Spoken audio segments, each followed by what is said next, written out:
Now, what are the concerns as far as Bitcoin getting shut down, and what repercussions or what kind of blowback, if any, have you guys received? The people that are in charge of, spreading all of this, Bitcoin evangelists, as it were. I mean, is there any repercussions or any blowback, or is there any Nope. nothing so far? No, I mean, there's little misunderstandings that happen every now and then, and people at first who don't understand the technology sometimes sit down and have conversations to understand it better.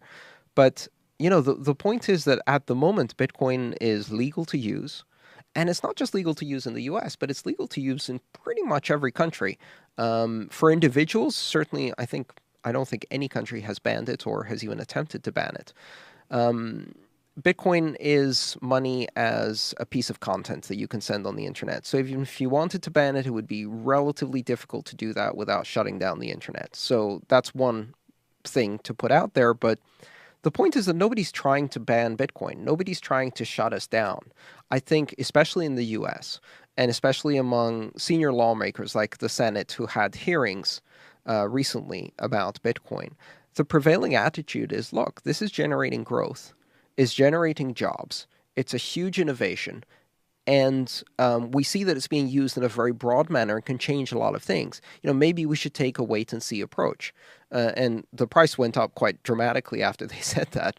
But the general attitude is most politicians are far more interested in the possibility that this might generate growth and also jobs, and as a result, votes and campaign finance money, than they are about, beating this down because it's going to affect different interests. So they're still open to it. And I think we've got a tremendous opportunity to educate people about all of the incredible things we can do, and also highlight the fact that this Bitcoin economy, just in the last year, has generated thousands of jobs.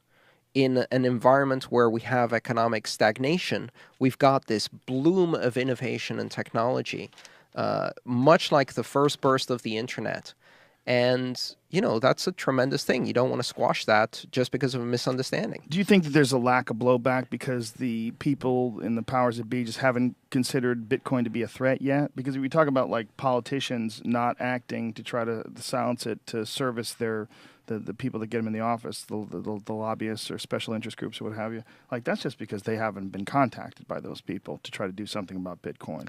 I think even the banks are ambivalent on this because while it may be disruptive to some of their banking practices, it is also one of the most interesting and innovative things to happen in finance in the last 100 years.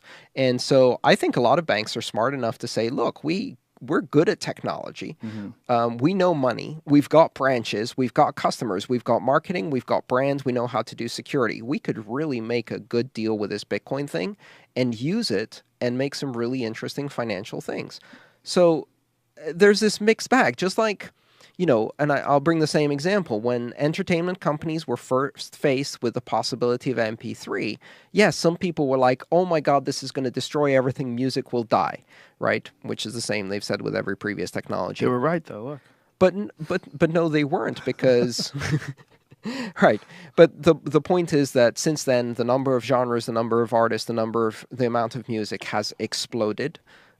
People get a broader range of music than ever before, and MP3s have created so much good in the entertainment industry, so much more than damage, right? Mm-hmm. And I think even in banking environments, they recognize that with Bitcoin, there's this mixed bag, which is that the good far outweighs the bad. And even in a business that's going to get disrupted, as banking will be, just like entertainment and telephone companies were disrupted by the internet, those that are smart can take advantage and they can build something good with this. And they're going to lose some power and leverage, but they can make some good money out of this. So I don't think anyone's out to get Bitcoin right now. Right I think now. people are kindly evaluating it and thinking about what opportunities it can bring. And I think that's the best approach. What'd you pull up?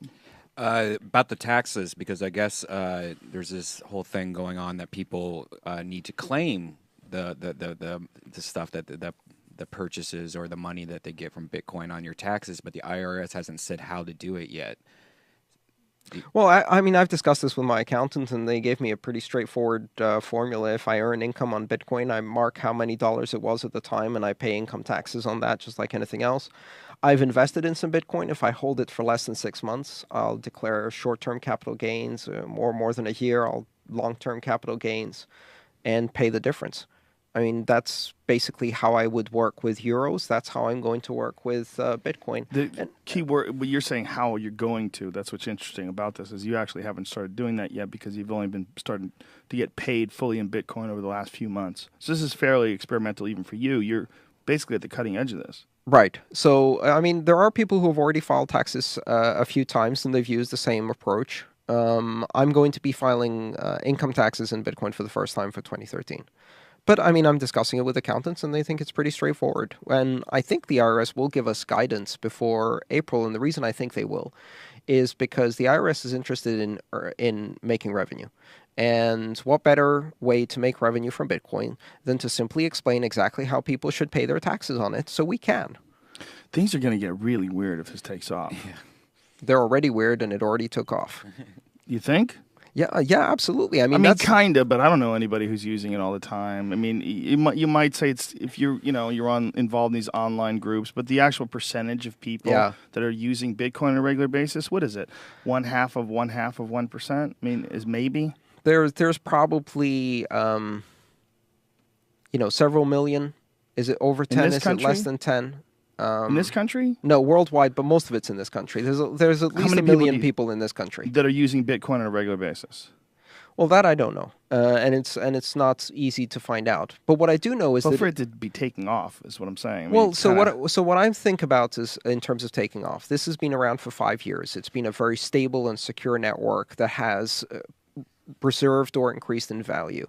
At the same time, people have gradually improved the technology. Now we've got this whole raft of startups that are doing innovation and delivering better and better products around it. More and more merchants are doing it. And most importantly, it's gone global. It's now being used in dozens of countries around the world. And the network is large and getting larger every day. So all of those conditions remind me exactly of what the internet was in 1992. Again, most people didn't hear about it until 94, 95. And at that point, you had people go on the morning show and say, is internet the email or what's this @ sign? And they were having that conversation, but it had already been growing quite rapidly. I think that's where we are with Bitcoin. My mom is not going to do, Bitcoin on her own for another 6 or 7 years. Most people won't hear much about it for the next 2 years. They're going to hear about it occasionally.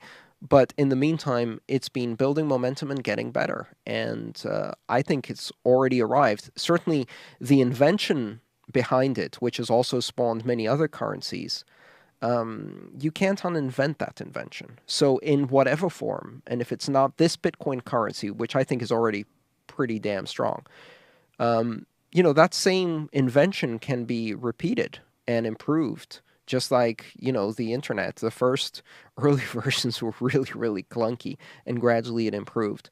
And keep in mind, currency is just the first application. So if you were on the internet and you only knew email, you couldn't even imagine what the web would be like, let alone social media or MP3s or digital music and video. The Bitcoin is still like that. We've got the Bitcoin currency, which is just like email, and it's the basic application. Now companies are building the other applications, and it's getting really exciting. So I think we've got a bit to go until we're mainstream, but I think it's already catching on. Now, in other countries, it's the government has been not so sweet about use of Bitcoin. And there's an article that came out just a few hours ago from Russia. Mm-hmm. The Russian central bank said that Bitcoin users could face jail time. They did. Yeah, it's up there. It's actually was it in Time magazine? This is off Ria Novosky. All right, lovely. And it also says that other countries have done the same thing, including China. And I mean, what if you use Bitcoin and then 2 years from now they say it's illegal? I mean, This is what's crazy. This was released right before we started the podcast. A couple hours before we started this podcast, they released this story. Mm-hmm. So this is fairly breaking news. So I haven't seen the story. Yeah. What I can say, first of all, if it's saying that it's the same in China, they're wrong. So that makes me wonder what else they're wrong about. But in China, they banned central banks and other banking institutions from holding Bitcoin on their asset ledger. They didn't ban people from trading. In fact, Bitcoin is like 60% or more of the trading happens in China. They didn't ban people from using it. It's perfectly legal to use it there as well. I think it might be an exaggerated headline, but even if it isn't, if Russia bans Bitcoin, I think that probably ends up hurting Russia more than Bitcoin. Yeah, China has limited Bitcoin use for its citizens, apparently. Yeah, Yep. it's on a few different. Yeah. China also limits internet use for its citizens, but that Sure. doesn't devalue the internet. I mean, that's the Right. point about this. And keep in mind, there's also a matter of due process of law, and there's also a matter of different legal structures. So, for example, in India, the first reaction of the regulators was, well, if it's not specifically licensed and permitted, it's not legal. That's their legal system's attitude is, we say it's legal, it's legal. If we haven't said anything about it, then it's illegal, right? You need a license. So it's the inverse of U.S. law. Right. But certainly here in the U.S., I'm certainly not worried about it being banned here because there's a lot of legal precedent for private currencies in this country. And there's constitutional protections, and there's companies that can defend themselves against that. But We have a lot of people that listen to this podcast from other countries. It's one of the reasons why I wanted to bring that up, the Russia story, but to point out that this is not a universally accepted thing as far as sure. governments and the ambivalence of American banks that they've shown, American politicians. This may not be the case in other countries. Was this Bank of Russia issues warning on digital currencies? Well, Russia is an incredibly suppressive place. We know that. We know what's going on with them and gay people. I mean, right. It's really It's appalling. very strange, backwards country in terms of a lot of the things that they think and a lot of the ways that they behave as a nation. And, it's basically also run by one gangster. It's not a country of laws, that's for sure. Well, I mean, without a doubt, Putin, whether he's a great leader or not, he's a gangster. He's just a super awesome one at it. He's running that country. He used to be the president, stepped down, put a puppet government in place, and then